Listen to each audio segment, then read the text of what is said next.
¿Estás colegiado en Valencia? Uniteco Profesional tiene una oferta especial para tu seguro de salud. Puedes elegir entre Adeslas, Asisa, Mafre o Generali, desde 36 euros al mes sin copago. Entérate de nuestras ofertas llamando al Departamento de Seguros del Colegio de Médicos de Valencia. Más información en el teléfono 963 890483 o en la web unitecoprofesional.es.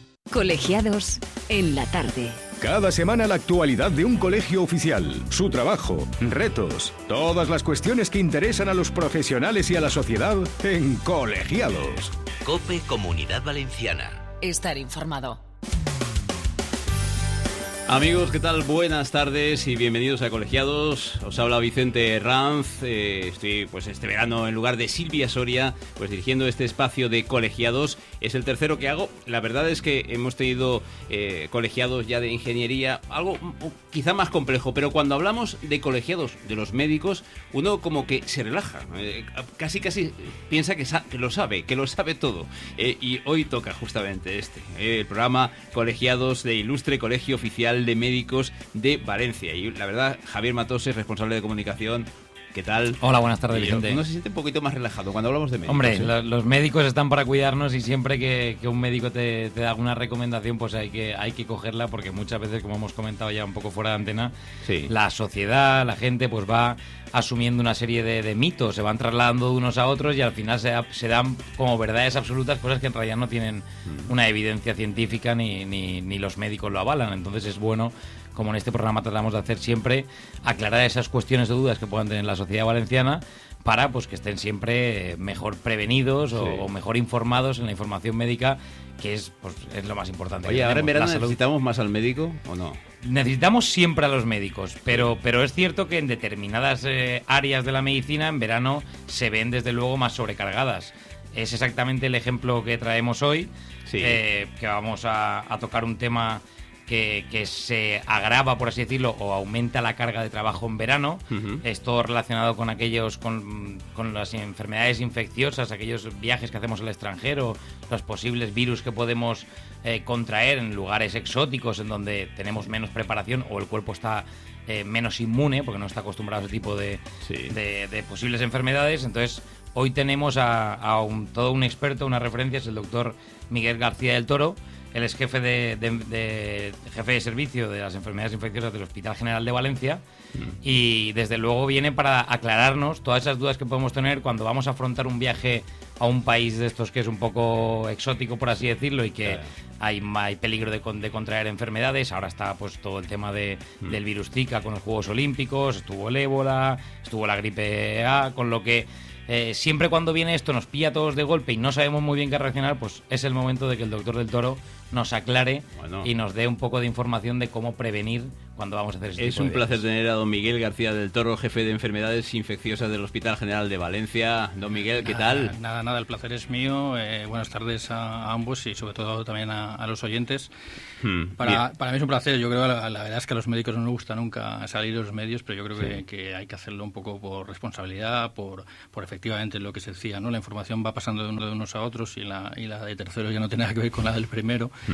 Y es muy importante porque, como bien decías, en estas épocas la verdad es que se sobrecarga masivamente el tema de la atención al viajero. Sí. Y es una pena porque la gente tiene que ser más previsora y lo dejamos todos para el final. Y muchas veces la gente viene y no da tiempo a que las inmunicemos adecuadamente, ¿no? Son los que se van, se supone. Los que vienen no. Los que vienen no tienen ningún problema. O también tenemos aquí alguna enfermedad infecciosa en España. Sí, también. Es decir, estamos hablando de consejo al viajero, pero también, obviamente, la gente que viene sobre todo de países tropicales o subtropicales es muy importante y cada vez vemos más, afortunadamente, ¿no? Y es importante también atenderlos adecuadamente. Es decir, que no solo cuando la persona se va, bien sea una persona que viaja por placer, una persona que viaja por trabajo o bien una persona inmigrante que está viviendo en España que viaja a ver a su familia o amigos, ¿no? Sí.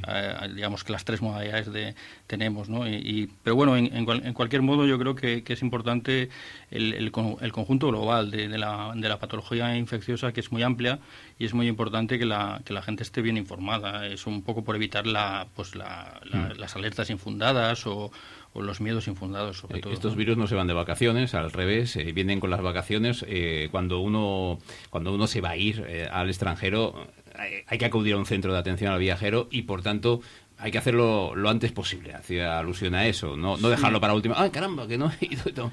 No sé qué va a pasar. Es súper importante tener el plazo en la cabeza de que hay que venir siempre a un centro de atención al viajero. Hay que ir siempre con más de un mes de antelación. Esto sería el plazo mínimo adecuado para poder administrar las varias vacunas que en general en los sitios hacen falta, y además secuencialmente. No las podemos, si alguien se tiene que vacunar de 6 vacunas, no se las podemos poner el mismo día, ¿no? Entonces es importante, y además tiene que un periodo mínimo de 2-3 semanas para que realmente la gente esté bien inmunizada. Por lo tanto, el mes de plazo es absolutamente fundamental, pero sería deseable que no todos vinieran un mes antes de irse, sino que vinieran un par de meses, 3 meses. O sea, antes que tampoco pasa nada que sea unos meses antes, porque uno piensa que la vacuna ya no sirve, por ejemplo. No, sí, serviría igual, ¿no? La mayoría de vacunas sirven como mínimo entre 1 o 3 años, y hay algunas que sirven, incluso por ejemplo la fiebre amarilla, pues sirve para 10 años, ¿no? Entonces realmente es muy importante, 2-3 meses sería incluso lo ideal, la cifra ideal. Ya no gustaría que todos vinieran, porque la gente viene prácticamente el día de antes o 2 días antes, y esto sí que es absolutamente arriesgado. Y todo ocurre en estos meses, los meses de verano, que es cuando más la gente se va de vacaciones, y entonces los viajes centros a tope. Efectivamente baja mucho en agosto, pero hasta prácticamente julio es un disparate de gente que todo el mundo demanda la asistencia. Aquellos que deberían haber acudido, pues no lo han hecho, pero ¿y los que tienen que acudir, dónde tienen que hacerlo? ¿Aquí en Valencia? La verdad es que en Valencia hay muchos sitios, quizá la gente no lo sabe, ¿no? Es verdad que los sitios de más solera, que llevan más años, pues obviamente está Sanidad Exterior, que es lo que la gente llama el puerto. Y luego estamos nosotros pues desde hace muchos años se organizaba en nuestro hospital ya hace 20-30 años un máster de enfermedades tropicales. Aquello caló mucho, tuvo mucha repercusión, y a partir de ahí pues yo llevo prácticamente 25 años en el hospital, y ya pues la gente más joven lo enganchamos a aquello, y yo creo que hacemos un buen servicio. La gente nos conoce más por eso. Nosotros ya Sanidad Exterior, pero hay otros hospitales, por ejemplo en la FE también se hace, en la Malvarrosa también se hace, en el PS también se hace. Esto a nivel de la ciudad de Valencia. También se hace en el General de Sagunto, por ejemplo, que no está lejos de Valencia. En Castellón hay un par de centros, en Alicante hay 3 centros, es decir que tenemos muchos centros en la Comunidad Valenciana. Y doctor, ¿cómo se hace? ¿Pedimos hora? ¿Qué tenemos que hacer para acudir? Sí, prácticamente a nivel de la web la gente puede disponer de muchos teléfonos, y simplemente llamando por teléfono. Es muy importante llamar por teléfono y reservar una hora, porque esto es para el día a día nuestro es muy importante, porque mucha gente es verdad que viene y viene como imprevisto, que decimos nosotros, y la verdad es que si podemos les hacemos un hueco, pero realmente la gente no puede pretender venir y besar al santo. ¿Pero la llamada es directamente al hospital o qué hay que hacer?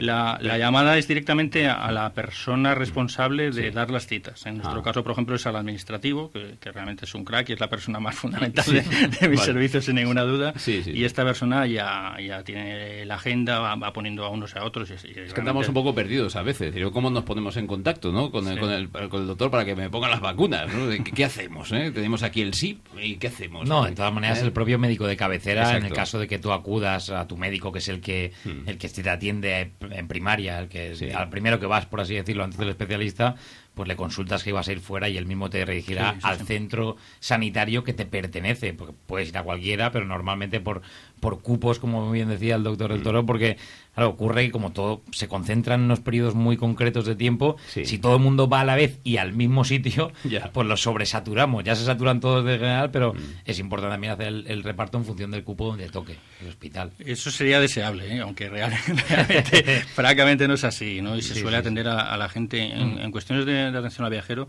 independientemente del sector que corresponda. Simplemente con un SIP se atiende a todo el mundo en cualquier lado, pero dentro de las agendas posibles, ¿no? Porque ya digo que nosotros tenemos prácticamente dobladas las agendas, y hay gente que se enfada porque prácticamente se queda fuera, pero es que tiene que entender eso, que ya no damos más de sí, ¿no? Doctor Miguel García del Toro, jefe de enfermedades infecciosas del Hospital General de Valencia. Lo reitero más que nada porque a veces se incorporan los oyentes y dicen, ¿con quién está hablando? Bueno, estamos hablando con una eminencia de enfermedades infecciosas del Hospital General de Valencia, y sí me gustaría saber cuál es el país y qué número de vacunas hay que ponerse. ¿Cuál es el país? ¿Qué mayor número de vacunas hay que poner para acudir allí?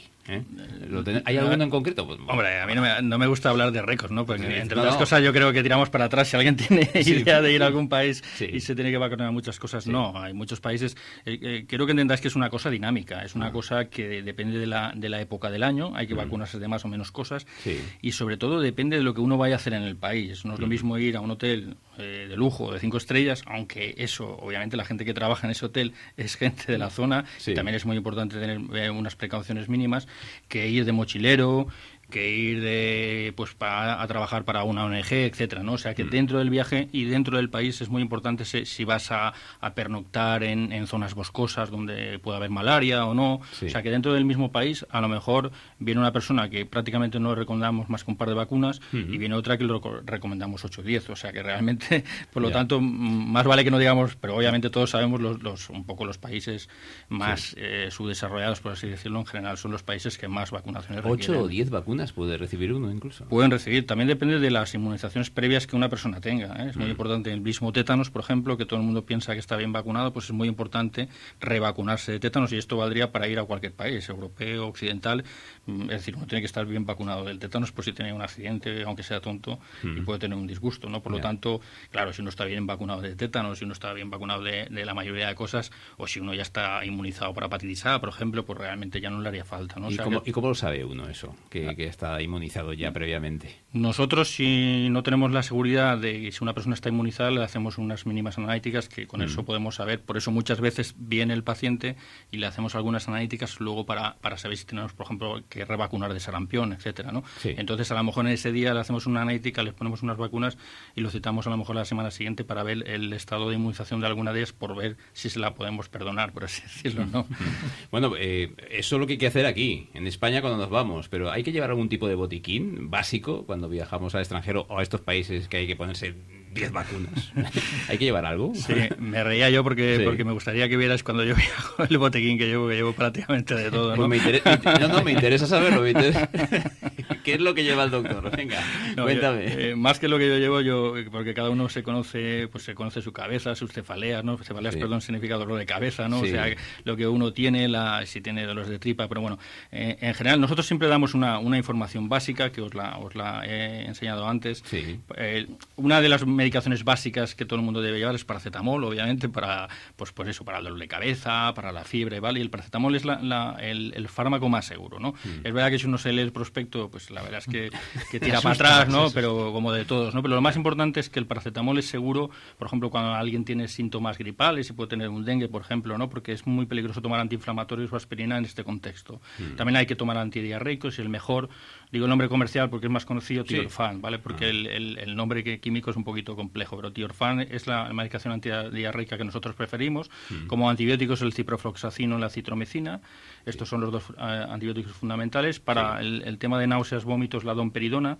Y mejor domperidona que el típico primperan que la gente conoce, o el motilium, es la domperidona, que el primperan a veces tiene interacciones con el malarone, que es una de las profilaxis que damos para malaria, y entonces es importante tenerlo en cuenta. Entonces, primperan no, y sí en el caso Motilium, de los... Motilium. Es la medicación más adecuada. Y luego antihistamínicos, pues por ejemplo la levocitricina, que es uno de los que en principio produce menos sueño, ¿no? Aunque realmente casi todos producen sueño.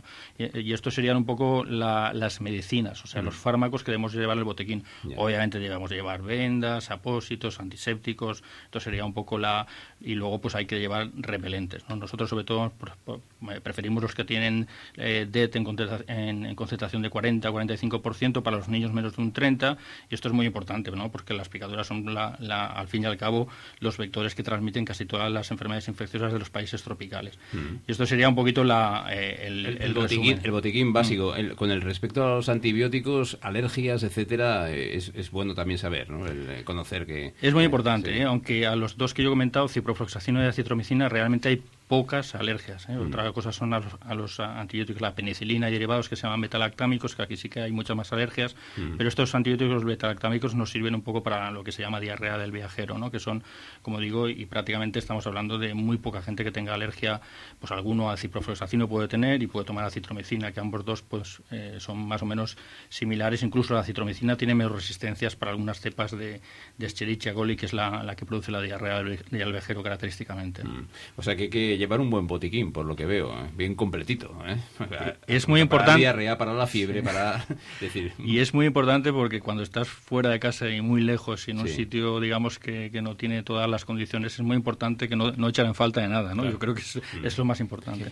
Que sobre y que falte. Más vale que sobre efectivamente. Que falte. Y cuando viajamos con niños, con los más pequeños, también hay que llevar algo especial. El botiquín tiene que ser también excepcional, supongo, ¿no? Nosotros siempre los médicos intentamos que si alguien tiene que ir a un país tropical o subtropical con niños por placer, intentamos por favor que esto no sea, ¿no? Quiero decir que sea porque no tienes más remedio que ir, por obligaciones laborales y demás, pero viajar con niños pequeños sobre todo, porque los niños pequeños, el tema de las vacunaciones pueden dar más problemas, ¿no? Entonces nosotros intentamos que la gente así, digamos, de a placer, pesar de todo, la gente insiste. Bueno, sobre todo... Según la experiencia del doctor, claro. Sobre todo la gente que más insiste es gente que a lo mejor inmigrantes que viven en España y que se han tenido que volver a su país y a lo mejor los niños ya han nacido aquí y les tenemos que inmunizar, obviamente, ¿no? Pero bueno, en general, si a algunos convencemos y a otros no, y obviamente, sobre todo las vacunaciones en pequeños sí que más que... Pues nosotros vemos sobre todo vacunaciones de adultos, las de los pequeños la tienes que supervisar más concretamente los pediatras. Para nosotros es mucho mejor. Pero mi recomendación, si se puede evitar ir con niños a países tropicales o subtropicales, es mejor no ir con los niños. ¿Vale? Hay gente que va hasta con las mascotas, también puede ocurrir, ¿no? No sé si llega hasta ese punto, ¿no? Ya no nos vamos a preguntar qué hay que llevar y qué hay que hacer con las mascotas. Los niños tienen menos capacidad inmunológica, no tienen menos capacidad de todavía por lo que no se han formado y quizá el cuerpo no tiene las defensas para... Entonces puede afectarle de una manera más... Fundamentalmente más las seria. vacunas de virus vivos atenuados son más peligrosas en los niños, ¿no? Me estoy refiriendo, por ejemplo, a fiebre amarilla. Vacunar a un niño de fiebre amarilla, en principio, si se puede evitar, pues hombre, es mejor, no vacunar. Claro. O sea, que un adulto, obviamente, pero va en el sentido que has dicho, que tiene un sistema inmune más inmaduro y puede dar más problemas las vacunas. Y luego, doctor... la gente también comenta, el que se va de viaje, que pues conozco a alguien que ha reaccionado mal a las vacunas, que se puso muy malo, que al final igual genera un poco de pánico incluso la vacuna. Entonces eso, ¿qué porcentaje por tranquilizar un poco a la sociedad de mal rechazo o por qué se produce eso? Las vacunas, nosotros siempre decimos que son los medicamentos más seguros que hay, ¿vale? Porque están absolutamente contrastados en miles y miles y miles de personas, cuando la mayoría de medicamentos lo están solo en unos pocos miles, ¿no? Las vacunas están en cientos de miles de personas vacunadas, además personas sanas, ¿no? Entonces realmente está súper contrastado la eficacia y la seguridad. Y es absolutamente puntual los problemas. Y sobre todo si además una persona valora, porque sí que es verdad que hay gente que tiene enfermedades crónicas, que lo tenemos muy en cuenta a la hora de poner una u otra vacuna, y si tienes todos los factores en cuenta es absolutamente excepcional tener problemas y no hay que tener miedo, ¿no? Yo creo que es una de las cosas que por eso, pero lo que sí que no se puede uno administrar ninguna vacuna a sí mismo, afortunadamente esto no sucede, porque automedicaciones en otro sentido sí que hay, ¿no? Pero de verdad que son sin ninguna duda los medicamentos más contrastados del mundo mundial. Bueno, no deberíamos tener ningún problema, pero si hay algún tipo de reacción, ¿qué es lo que tiene que hacer? Porque puede ocurrir la reacción ya en el viaje, ¿no? Hay que hacer algo especial, excepcional. Por eso lo que comentaba, que es muy importante tener el mes de plazo, porque efectivamente si te tiene que dar una reacción que te dé aquí en España, efectivamente. Que no te dé, pues, claro, si uno viene 2 días antes, obviamente si va a tener un problema vacunal y lo va a tener a los 5 o 7 días, ya le pilla en el país de viaje. Puede confundir y pensar que eso es producto de una infección, y además psicológicamente se agrave mucho más, porque en la cabeza... Y vas a pasarlo bien y lo vas a pasar mal, claro. Entonces no tiene mucho sentido. Claro. Bueno, hemos hecho el viaje, ha sido encantador el viaje y volvemos, ya estamos aquí en España. ¿Hay que estar vigilantes de algo en concreto, doctor? Esto es otra cosa muy importante, ¿no? Porque la gente cuando el primer día que vuelve ya piensa que ya está todo hecho y que no pasa nada, ¿no? Y ya un poco que se ha librado, ¿no? Ya aterriza y dice, bueno, yo ya no he tenido fiebre, no he tenido diarrea, ya estoy tranquilo, ¿no? Y no sabe que, por ejemplo, si un mosquito te ha picado el último día, pues puedes tener la sintomatología a los 7 días de estar en España, ¿no? Entonces es muy importante, sobre todo los primeros días son los más importantes. Yo diría que la primera semana, de vez en cuando pues hay algunas infecciones más tardías, ¿no? Y siempre que uno uno va al médico por tener una fiebre, si has hecho un viaje reciente hay que decirlo, ¿no? Porque a veces hay unas formas pues que anidan en el hígado y pueden dar una manifestación de malaria más tardía, y siempre es el viaje, aunque sea un mes antes y demás, pero bueno, sobre todo, para no marear mucho a la gente, la primera semana yo diría que es la que es clave, y es muy importante porque la malaria no tiene vacuna, lo que tiene es una medicación que damos preventiva o profiláctica, que decimos los médicos, y hay medicaciones incluso que se toman hasta un mes después de estar en España, como el Lariam, y hay que tomar, y la gente se lo deja, se relaja y no se lo toma, o el Malarone, que hay que tomar uno todos los días, los 7 primeros días que uno está en España, y hay que seguir, porque si no, no estás haciendo la profilaxis adecuada, ¿vale? Hablaba del mosquito del último día, caramba, qué mala suerte, que el último día te pique el mosquito. Pero bueno, en cualquier caso, el virus del Zika, me consta además que familiares y también deportistas que van a ir a Río nos están escuchando, y me gustaría conocer si tienen si tienen un problema grave, ¿no? ¿Qué pueden hacer en este caso concreto con esto del virus del Zika, ¿no?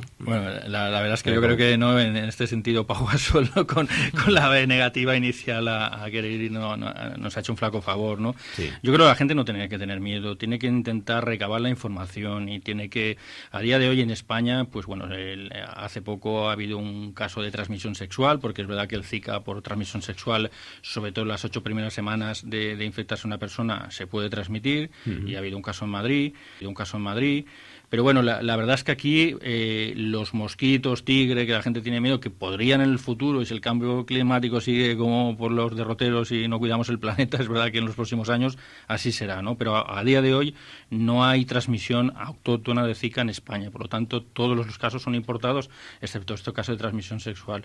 Lo del Pau Gasol, el miedo que tenía, porque supongo que, bueno, habéis visto todos que tiene una novia nueva, californiana, por si acaso, hay que tener reservas por ahí. Y es verdad que cuando uno está en un país donde ha podido contraer el Zika en general es una enfermedad benigna que no da grandes problemas, puede dar alguno, pero tampoco quiero asustar a la gente, pero realmente es incluso menos aparatosa que, por ejemplo, chikungunya o dengue, muchas veces, y quizá como esto no sale en la tele, pues la gente no tiene miedo, y son dos virus muy similares, ¿no? Pero el que está de moda ahora es el Zika. Pero bueno, lo importante sí que es verdad que cuando uno ha tenido un Zika y viene a España, si tiene su pareja, es conveniente tener precauciones, es decir, utilizar el preservativo, el típico preservativo, fundamentalmente los 3 primeros meses. Y así no habrá, porque un poco la gente ya sabe que el problema del Zika es a las mujeres embarazadas que puede dar microcefalia, es decir, que los fetos tengan la cabeza pequeñita y obviamente tengan problemas neuronales. Son 3 meses, es lo que hay que... Los 3 meses prácticamente es una cifra de seguridad. Se ha dicho que hasta las 8 semanas es la transmisión máxima, también hay autoridades que dicen 6 meses. Realmente falta experiencia para recomendar el tiempo, pero yo creo que se dice 3-6 meses, ¿no? Yo creo sinceramente que con 3 meses sería más que suficiente. Y el mosquito tigre, que sé si lo tenemos por aquí en Valencia, ¿en qué punto estamos este verano? ¿Tenemos que actuar de alguna forma con este mosquito o qué? Porque sí que de vez en cuando vienen algunos compañeros con unas picaduras tremendas, o sea... Esas picaduras tremendas son todas de mosquito tigre, ¿no? Porque la gente dice, ¿no será un tigre? Digo, sí, hombre, sí, es un tigre, pero no pasa nada. Pero casi Mi hija vino el otro día, la pobre, con media docena de picaduras, y me dice, ¿esto es el tigre, papá? Digo, pues sí, es el tigre, y no pasa nada, porque el tigre sí que es verdad que da una picadura mucho más inflamatoria. Si los mosquitos de toda la vida nos dan menos problemas, y este nos da mucho más problemas. Este año tenemos mucho menos plaga de mosquito tigre. El año pasado fue un disparate, y este año la verdad es que como no ha llovido mucho, aunque estos días creo que ha llovido en la zona de afuera, ha llovido algunos días, ¿no? Sí. Esto al final, si llueve, pues es cuando empiezan a haber más mosquitos y puede haber más problemas. Pero bueno, con los mosquitos tigre hay que tener la misma precaución que los otros, y cuando ya te ha picado, pues aplicar una crema local de corticoides y poco más. La gente no suele tener más problemas que el tema local, un poquito molesto, más molesto que un mosquito normal, pero poco más. Pero poco más, no tiene mayor problema el mosquito tigre, salvo esos... A día de hoy no. Que podría ser. Podría ser en el futuro, ya te digo, sí, porque sí que es verdad que el mosquito tigre está capacitado genéticamente, por así decirlo, para transmitir todos estos virus, pero a día de hoy no está contrastado que lo haya hecho, y por lo tanto hay que estar tranquilos en ese sentido. Pero es verdad que pues cada vez las zonas subtropicales van aumentando, y al final pues España es una zona que está cerca, ¿no? Tenemos Marruecos ahí al lado, que a veces no lo queremos ver, pero realmente estamos muy cerca, por lo tanto. Pero bueno, tranquilidad absoluta actualmente. Y aprovechando que tenemos aquí al doctor Tolo, que es una eminencia en este ámbito, nos gustaría que nos aclararas un poco, que nos dieras tu visión sobre todos estos, lo que ocurrió con la gripe A, lo que ocurrió con el ébola, cuando hay una alerta sanitaria que todo el mundo pues se pone las manos en la cabeza. ¿Cuál es la visión del experto respecto? Pues ya he hablado con algunos y me han dicho que siempre no es tanto como parece, es bueno prevenir a la gente, pero realmente entrar en la fase de hipocondríaco no es positivo, porque muchas veces el riesgo no es el que se traslada. Entonces, ¿cuál es la visión? Con la gripe A la verdad es que fue un disparate. Yo creo que estas cuestiones médicas, cuando en general, y que me perdonen los políticos, ¿no?, que yo creo que son fundamentales, aunque últimamente pues todos estamos un poquito medio enfadados con casi todos, ¿no? Pero la verdad es que cuando los políticos se meten a controlar una enfermedad, yo creo que lo que hacen es sobre todo asustar a la población. Con la gripe A fue un disparate. Es verdad que bueno, la cuestión, la previsión que había, posiblemente la información que había inicial era desmesurada, y luego se ha visto que la gripe A incluso era más benigna que la gripe estacional o la gripe B, ¿no? Que la gripe B no asusta, y la gripe A, que yo era, pues bueno, en aquella época era tremendo, las tonterías que hacíamos y ahora sigue habiendo más gripe A que en los años que estaba en boca. Claro, obviamente que salgan en la televisión los casos de muerte una y otra vez en todas las cadenas, pues parece que una persona fallecida por gripe A había fallecido 20 veces, y la verdad es que esto no tiene mucha gracia, pero por gripe B todos los años fallecen varias personas, sobre todo las personas que tienen comorbilidades mayores, etcétera. ¿Y el ¿no? ébola ya erradicado prácticamente, o no? Eso quisiéramos, ¿eh? No, el ébola seguramente seguirá dando sustos. Es verdad que esta epidemia ha hecho, porque lo que sí que es una pena es que se investiga en lo que da dinero, porque no hay investigación pública en medicina, prácticamente no. La Organización Mundial de la Salud o las instituciones públicas no investigan, y las instituciones privadas, la industria que investiga, obviamente intenta pues amortizar, ¿no? Y el ébola, obviamente, como sucede en África, y esto en general no reporta dinero, pues no se investiga. Pero es verdad que la gran epidemia de ébola que ha habido ha servido para que varios laboratorios estén contrastando la eficacia de vacunas, que en principio va bien, y veremos si en los siguientes brotes estas vacunas pues pueden aminorar, porque hay que reconocer que esto ha sido un disparate, ¿eh? Miguel García del Toro, agradecemos mucho que hayas estado aquí con nosotros, sobre todo habiendo venido en temporada alta de trabajo. En temporada alta, nunca mejor dicho. No sé si te vas de vacaciones o no, pero que disfrutes y te llevas de todas las vacunas y todas esas cosas, ¿eh? Que te necesitamos aquí. Te necesitamos aquí. Nada, buenas tardes a todos. Para mí ha sido un placer, me lo he pasado súper bien, y nada, repetiremos. Gracias, Miguel García del Toro, jefe de enfermedades infecciosas del Hospital General de Valencia, y gracias, Javier Matoses, gracias por traernos estas eminencias que nos cuentan cosas tan interesantes, ¿eh? Pues sí, muchas gracias a todos y a prevenirse. Gracias. Colegiados y médicos, aquí en la COPE.